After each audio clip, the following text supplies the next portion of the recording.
Hi guys, Will Terry here, and I've got another question that I wanted to answer today. And this is actually a series of questions from the same artist, and they're great questions, and so I thought they would make a good video for my YouTube channel.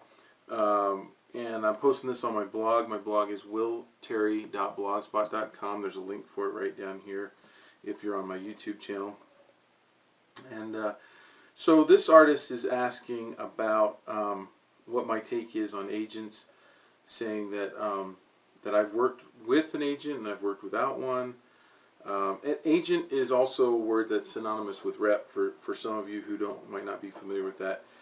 Typically, reps only handle illustrators and represent illustrators in getting illustration work. Agent is usually a term used for representing authors, so literary agents, or I guess there's sports agents too for athletics and stuff.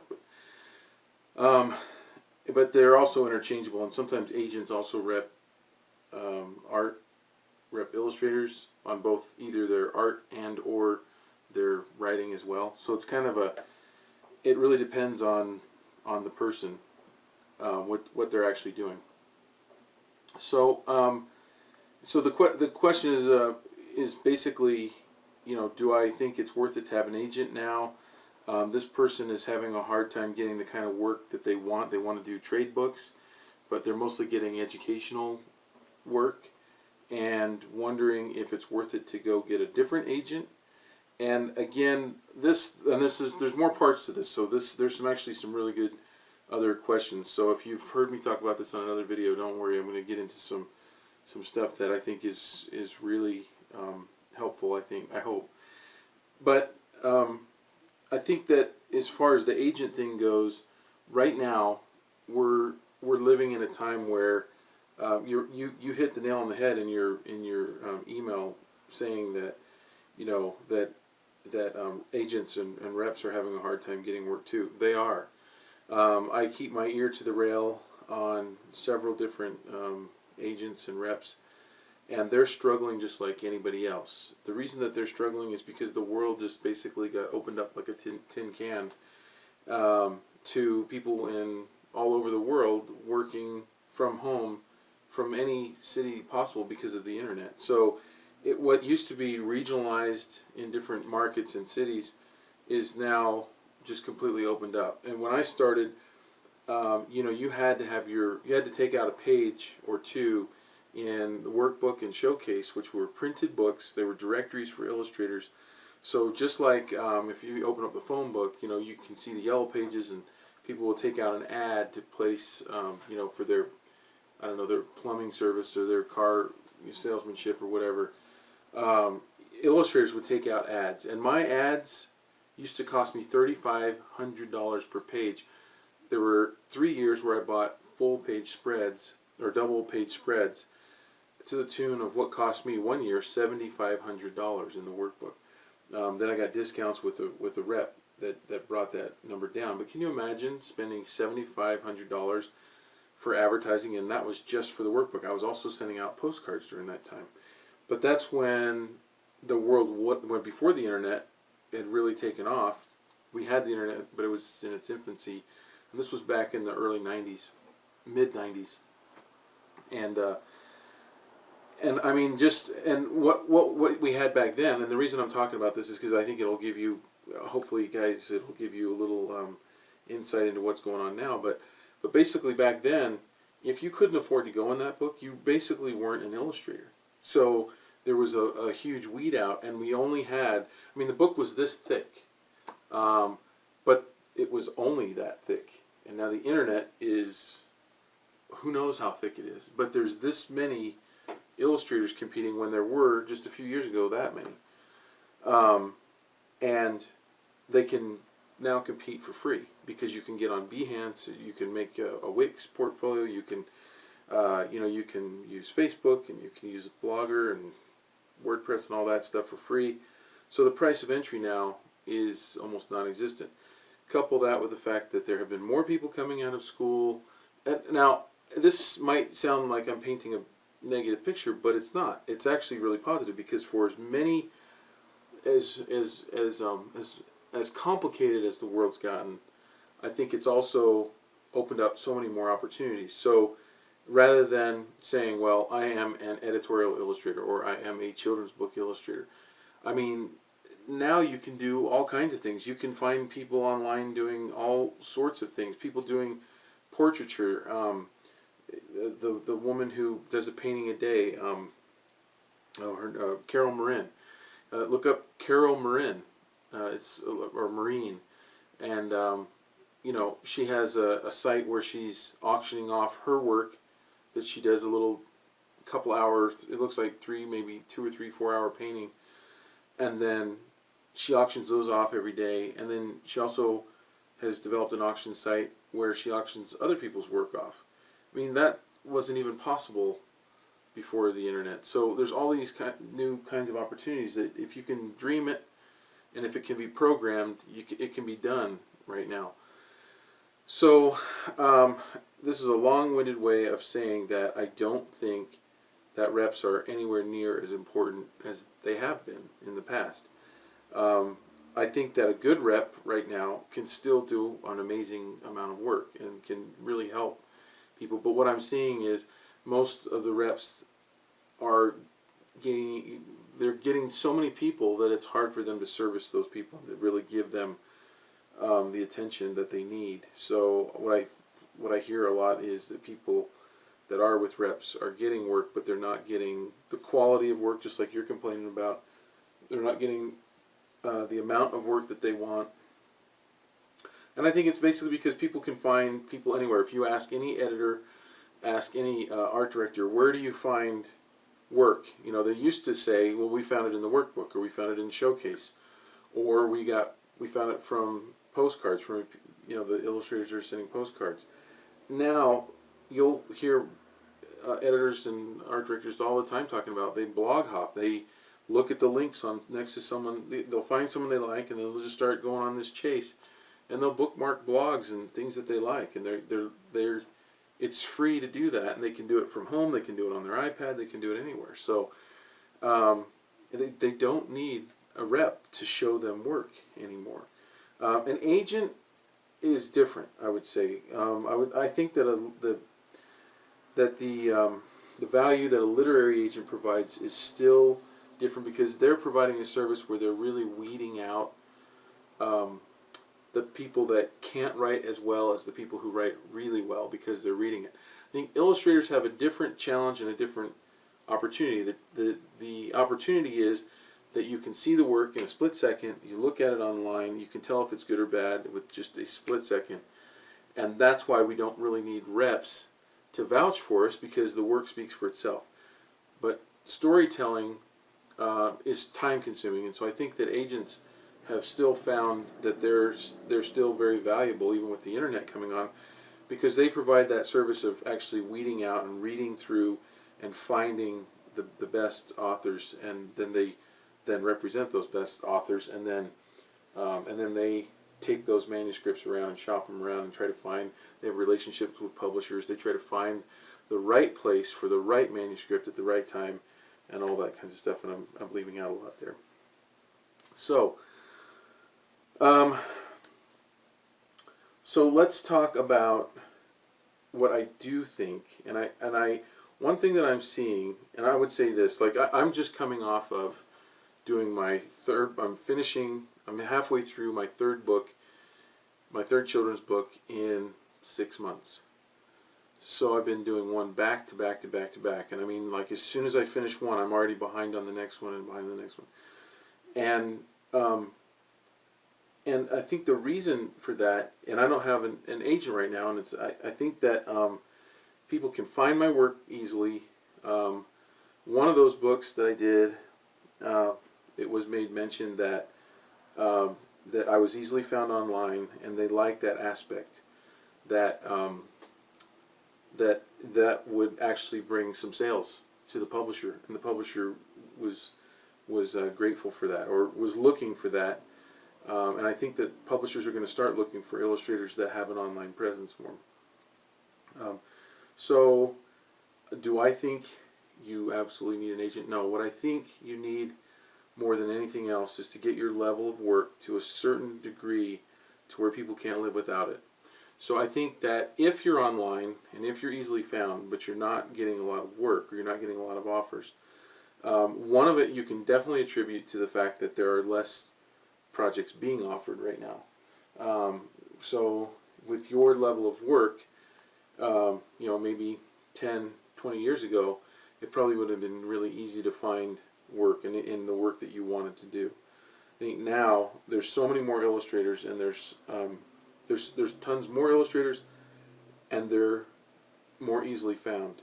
They're even more are easily found in many different countries. So it's like the pickings from publishers. Publishers do not need to worry about finding an illustrator. All they really need to do is they're just sorting through the talent pool, going, well, we could use this one, we could use that one, we could use. You have to provide something that they can't live without. So it's something in your style. It's the way you draw characters. It's the way you use color. It's the way you render the texture. It could be the way that you use perspective, the way that you use historical reference, so that your buildings and things. I think of Brett Hellquist. If you look at Brett Hellquist's work, he illustrated a series of unfortunate events. One of the things I think that editors will probably look at when they look at his work is, we know that if we do a period piece in the 1900s, it's going to look like the 1900s in Brett's style.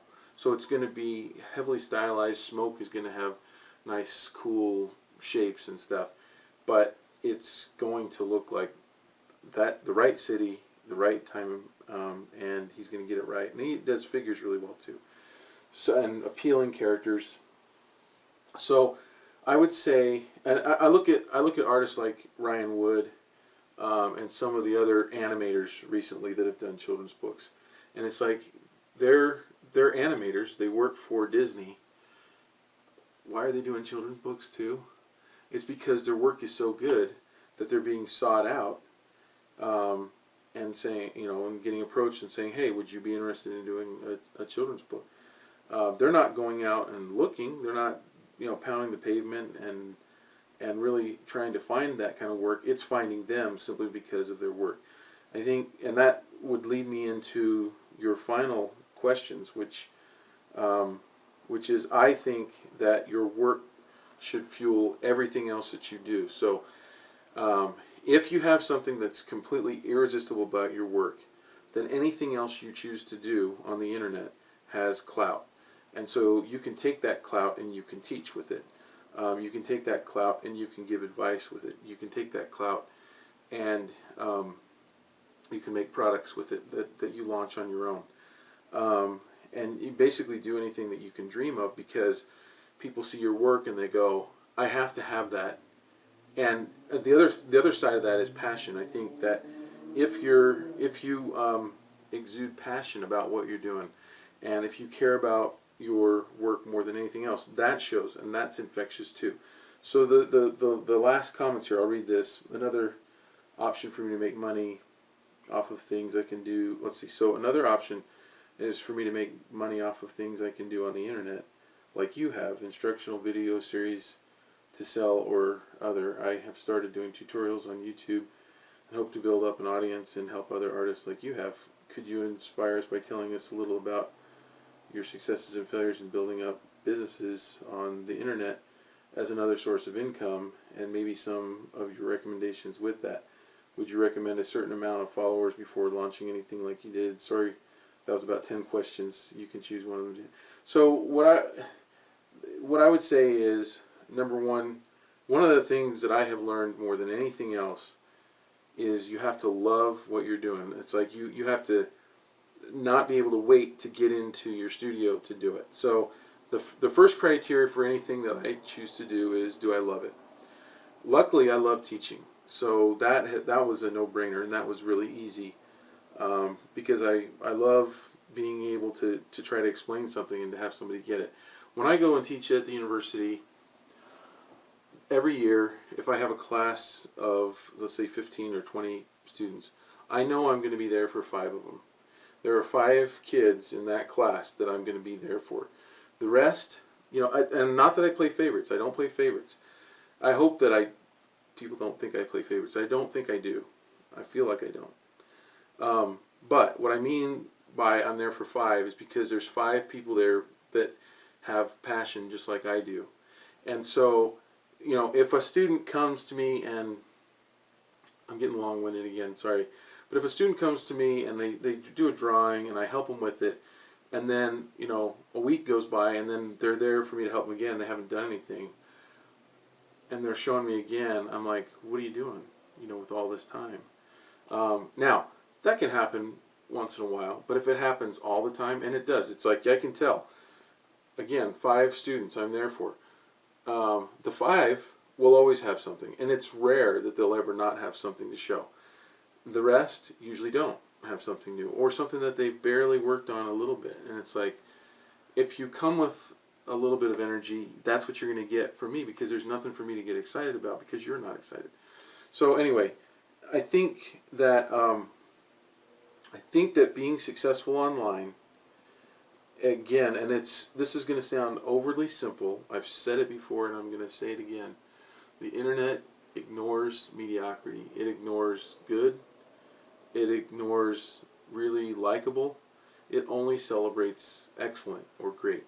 So no matter what happens, if you're going to be successful as an artist, especially today, and there's room for a lot of artists to be successful, but you have to be willing to sacrifice and be great. You have to figure out what it is that you want to do to be great. I don't think it can be forced. I don't think you can say, well, it makes sense that I'm good in this area, and even though I don't really like that area, I'm going to force myself to be good at that because that's where I can make money. I think that's the wrong approach.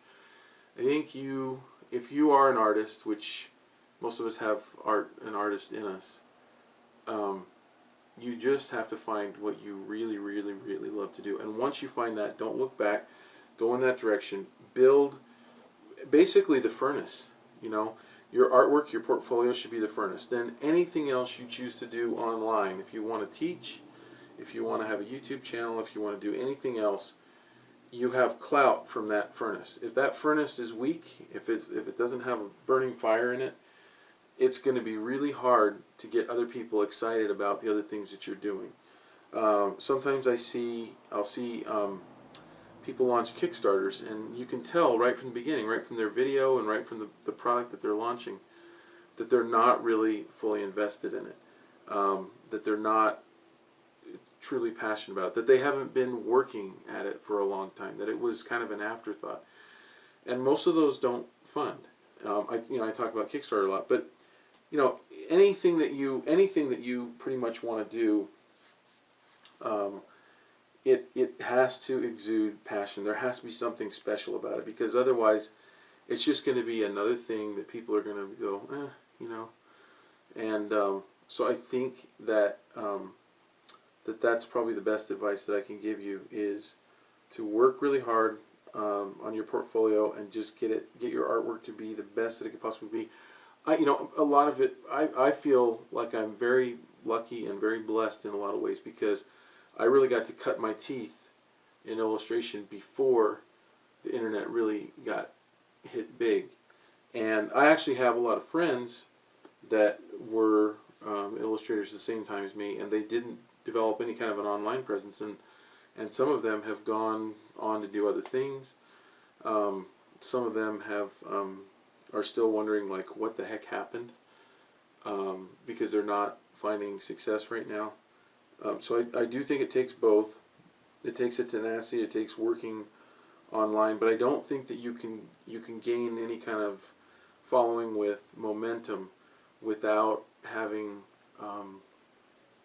first worked on that portfolio. I think that's the thing that people look to, and they go, I can trust this person, I can believe in this person because of the work. The work has to be really good. And think of the artists that you follow. If you look at artists like Chris Oatley, if you look at artists like Jake Parker, if you look at artists like Ryan Wood, and a bunch of others, Ryan Woodward, the things that they do usually take off because they've either had an illustrious career in animation. I mean, like you take somebody like Ryan Wood, who, uh, he's just an amazing artist, and he's an animator. He does animations for Disney and drawings, and it's like if he wasn't working for Disney, he'd be working for Pixar. If he wasn't working for Pixar, he'd be working for one of the other big animation houses or game studios. He's the guy that people will come after. If somebody found out that he got laid off, he would get calls that same day, like, come work for us, come work for us, come work, because the work is so good. And he loves to draw. The guy just loves to draw and paint, and has done so for a long time. So that's probably the best advice I can give you, is to draw as much as you can, draw often, draw in your spare time, paint as much as you can, and over time I think that the work will definitely get to a point where people can't live without it. And that's the best advice I have. Thanks for watching.